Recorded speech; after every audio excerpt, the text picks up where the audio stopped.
We hear about technology all the time to the point where the focus has shifted from good for us to bad.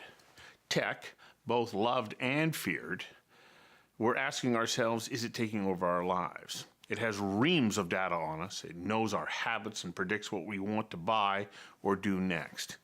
We're asking ourselves, are we slaves to our devices?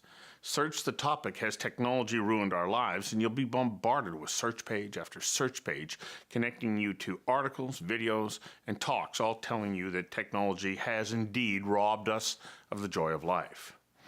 Well, not so fast, says Bethany Edmunds, a computing science instructor who says technology has changed the lives of all of us for the better, and even more so for the disenfranchised. Technology, she points out, is the great equalizer. First, in its ability to navigate life for everyone, and especially for those of us with challenges. At the same time, it has taken away physical barriers to jobs and careers. We invited Bethany Edmunds to join us for a conversation that matters about how technology is accessible and it provides a path to careers for all of us non-nerds, a path she says is within our reach. Conversations That Matter is a partner program for the Centre for Dialogue at Simon Fraser University. The production of this program is made possible thanks to the support of the following and viewers like you. Technology, it really has the ability to level the playing field, doesn't it? How is that changing our world, and in what ways? There's been people who've been excluded from so many different things, and now technology gives us the opportunity to be far more inclusive. From your perspective, how are we progressing, and where are we progressing to? That's a great question. So it really, technology really does help disenfranchised across the world. And thinking about it, it's gender, it's age, it's physical disabilities, it's poverty. It really can balance across all different sectors of disenfranchisement. And it's been really interesting to see what it has enabled, but it really changes what that means for people that are developing technology, because recognizing that it has such an impact in society means that you have to take that role a bit more seriously. Mm-hmm. And understand that while it can really change the world for the better, if you don't think about the people that you're excluding, it really means that that difference is even worse. Because if most of the people are now engaged, it means that the people that aren't are really, really in a bad spot. Mm-hmm. So as you were explaining that, I think, okay, well, sure, a powered wheelchair with smart controls on it gives somebody who is confined to that wheelchair access to be able to do a whole bunch of things. So you go, okay, yes, well, of course, technology's enabling them. But that's not really the perspective that you're talking about it from, is it? No, not at all. I mean, it's the first thing that comes to mind. But the thing is, with the advancement of artificial intelligence, but also connectivity, if you go, let's talk about the different places that I was going. So worldwide, poverty, the ability to have wireless cell phones means that you don't need the infrastructure of networking. And so everybody now can access the internet. By having access to the internet, you then have access to education. If you're talking about physical disabilities, I mean, 3D printing, 3D scanning. So at BCIT, we actually scan, we have a whole orthotics department in our research, which does build, it scans and builds our limbs with 3D printing, but also, let's say, skull caps for kids that have, they have cranial deformities, yes. Yeah. And so that's a big one, 3D printing. But even the anonymity that the internet provides allows people to have a face that's maybe gender neutral. Or if somebody has a lisp or is illiterate, if somebody's illiterate, all of a sudden they can use natural language processing. They can say, hey, Siri, type this. And then, and even, I don't know how to spell. Before, if you didn't know how to spell, you had to look it up in a dictionary, kind of counterintuitive, where now you can just say things. And so it allows you to present yourself, for better or worse, in any way that you want to. Yeah. More importantly, though, I think it also gives people access to opportunity to be able to use their skills Yes. and be contributors from any kind of way that you want to look at that perspective of being a contributor, whether it's to the economy or to produce products or to improve their community or get behind social ventures and so on. But the challenge is, you say, okay, you now can work in virtually any industry, regardless of your position in life. Technology gives us this opportunity. The biggest barrier, though, I think, is that people look at this and say, "But I don't understand how to make technology. I don't understand how to program things." What is the process that we can go through to ensure that more and more people with different perspectives and different needs can get access to the kind of education and the skill set that they need to be able to put their unique perspectives to work? Yeah, so I think that there's a couple things. So if you're talking about getting into the tech sector, there's a couple different ways. But I think I just want to point out that you have a really good point, that technology enables people to do what they can do already, right? So Etsy, different marketplaces, Mechanical Turk, things like that. There are different websites that allow people to just have a market, right? And so that's really empowering across the world, and different poverty lines as well. But if you're talking about actually saying, okay, now I want to be a programmer, I want to be get into coding, I think people recognize the importance of it, which is great. And there are a lot of free resources online, everything from something as simple as code.org or Scratch, which is for very, very beginners, and then things like Berkeley, MIT, they have their online courses. I think one of the things that we have to be cognizant of is when we say this is available, we assume that people have high quality streaming internet. And I think those that don't, you can't access videos in dial-up, right? Yeah. And so even online, we at BCIT, we have online applications, and we go through our website. That's how you apply to come to our school, recognizing that we also still have to have paper. We still have to have the ability for people to download and bring it back to their house to fill out. It does actually, again, it makes things a lot more open, that people can have it if you have access to it. And so that's why I think it's really important to make sure that rural communities, especially in Canada, can get that. Because what's happening is if these resources, you assume they're available and they're not, and then you're going with this assumption that, well, you could have learned it. It's really, it's again, disenfranchised. Just got to get you to hang on for a second while we take a quick commercial break. We'll be right back. Conversations That Matter is a partner program for the Center for Dialogue at Simon Fraser University. The production of this program is made possible thanks to the support of the following and viewers like you.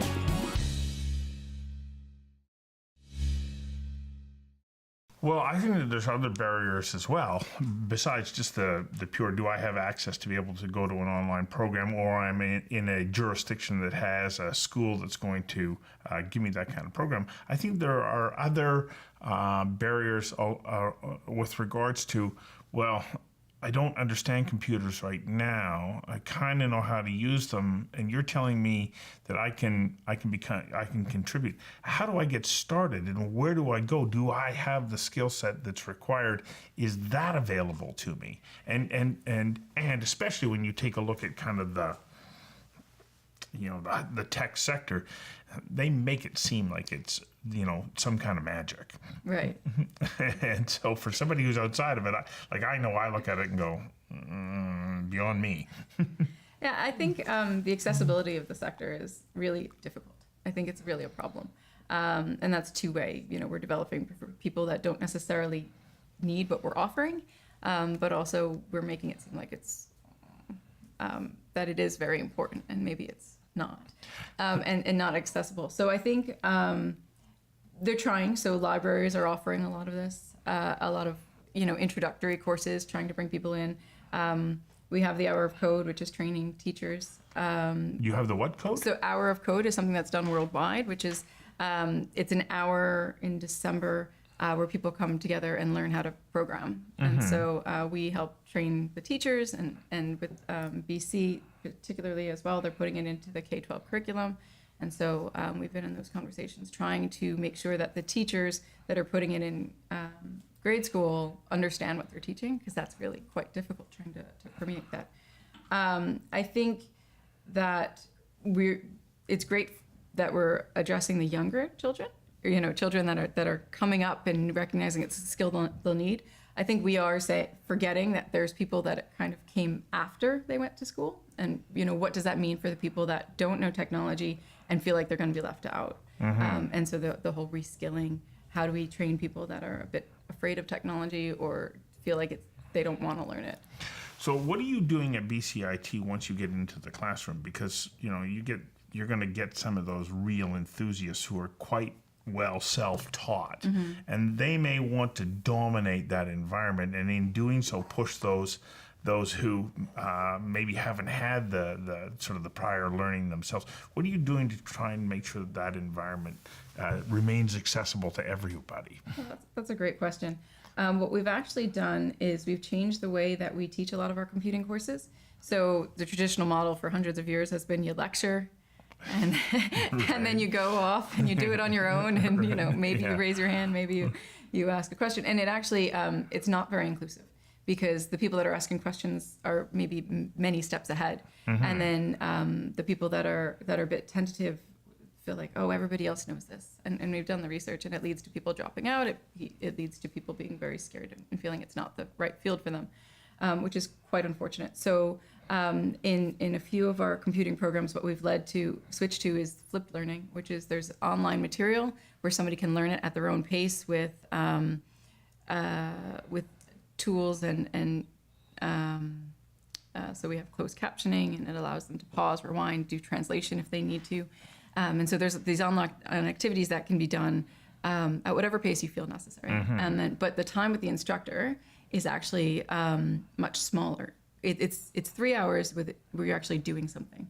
And so the instructor guides you through the learning process. And so instead of being this large pontificator, it's actually being a facilitator of the learning. And so it allows the students at their own pace to be able to learn and get it through collaboration and understanding. And so what has the result of that been?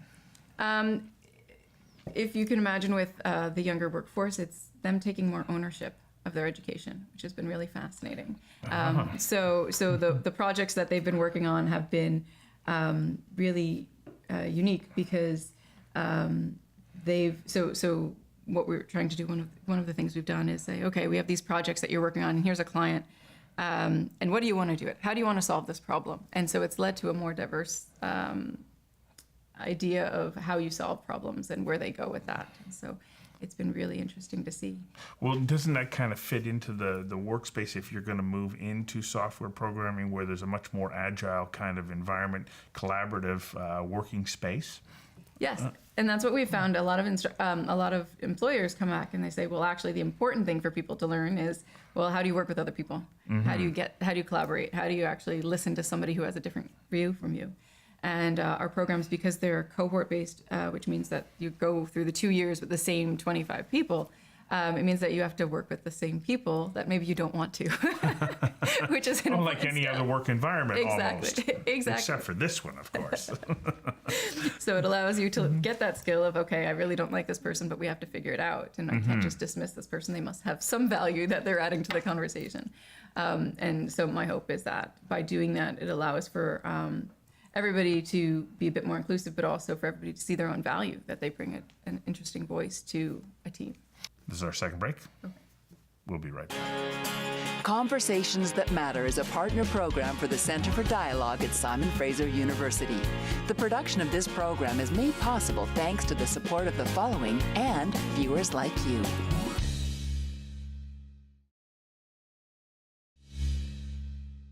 Are you finding that the dynamic in the classroom is changing as in the mix of people? Are you seeing more women, for instance? And because there is a big challenge in the tech sector, there isn't enough representation from women.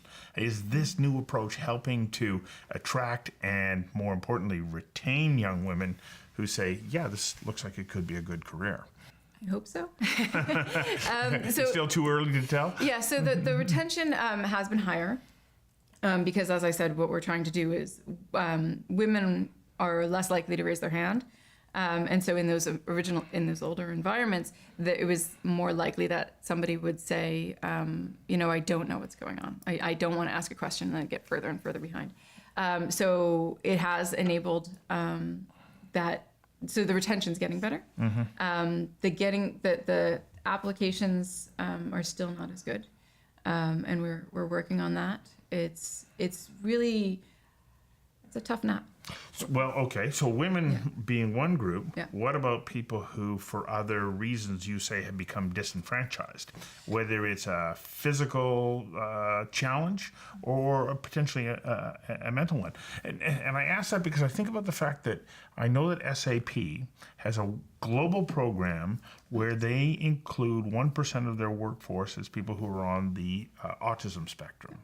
So they're basically saying, this is not a barrier. We're going to create the work environment that's going to make it work for you, and there's benefits to us. But still, you got to get those people through that initial training. Are you finding it easier, or is it still challenging to reach out to those communities and say, come and be a part of this? So that's a fantastic example. We work with SAP a lot, and in our sector, attracting them isn't actually hard. A lot of people that come into so technology is a really good space for somebody on the spectrum, and it's a great field to be in anyway. So we find that a lot of people that maybe are left out of other social environments do quite well in technology, because again, it's that face that you can put on and you can be included in a way that maybe wouldn't happen in a more social field. And so we do have that, and the success rate is quite high. What we at BCIT, and I know a lot of universities do this, is they have support along the way for those individuals. And we say, okay, recognizing that success may look different for you, how do you get through the program? Because sitting in a 3-hour class is maybe not the best space for somebody who has back problems, or recognizing that they come from different environments. Like I said, somebody that's English as a second language. So the new environment where it's, again, that active learning, where somebody, if they need to, they can get up and they can walk around if it's too loud or whatever the environment happens to be. It allows the student to have more control of their learning space and how they learn. And so through that, they're able to complete in a better way. And it's working? It is working, yes. I do know that because there's much larger number of those than sadly than female. So why are we still at that point? Aren't we supposed to have moved beyond that a long time ago? Yeah, I wish that were true. And it's frustrating for you, as I understand, because I know that you're out there trying to promote for women to enter the field. Yes. Give me your best sales pitch here for getting women involved, because hopefully there'll be a parent who's watching this and they have a daughter who's going, I don't know, but they'll be able to say, but listen to Bethany, she knows what she's talking about because you've done it. So what's your best pitch? I think honestly for women, recognizing that you can do so much with technology, right? The fact that it can change the world, and we need people's voices. We need diversity, not just gender, but we actually need the wide spectrum of diversity to get the technology. We need somebody to say, this technology can solve that problem. And so we actually need more voices. We need more people coming in with a different perspective saying, you know what, this tool that you think is just fun and it's a game can actually solve that problem. Yes. And being able to have people thinking differently and saying, you may not think the same as all of your classmates, but that's great, because that voice will actually lead to the next big product that can empower somebody and let them live a better life. And so just recognizing that it is a vehicle. It's not necessarily that you have to love technology. Just recognize that you're good at it and that it's a vehicle to maybe solve a different problem. Third and final break. We'll be back in a moment. Conversations That Matter is a partner program for the Center for Dialogue at Simon Fraser University. The production of this program is made possible thanks to the support of the following and viewers like you. I was reading a fascinating story this morning out of Southern California, a program called DIY Girls. but it was DIY in technology. And here were these young girls who grew up in impoverished environment, but they determined that one of them went, there are people who are homeless, and my parents could be homeless if we miss like one payment. What do you do when you're homeless? What kind of shelter can you have? And they went and they created a solar panel powered tent. They wound up winning an MIT award for this, and now they're going on to postgraduate studies in technology, but they never would have thought of it before. And so do we need more of that at the high school and elementary level, where we're encouraging girls and anybody else who feels disenfranchised to look for ways to change the world around them and use technology? Back to the point earlier, I think making it less scary, right? Technology, it's just a tool, but it's a tool to be able to do what you want and to improve things. And so I think if we make it available at a younger age and not say, well, you're not the kind of person I think of as being a programmer, or you're not the type of person I think of as being good at technology, instead of saying, oh, well, I can do that for you, just say, try it, right? I think that the best thing you can do is believe that somebody can do something and that they do have value, and let them try, and then let them fail.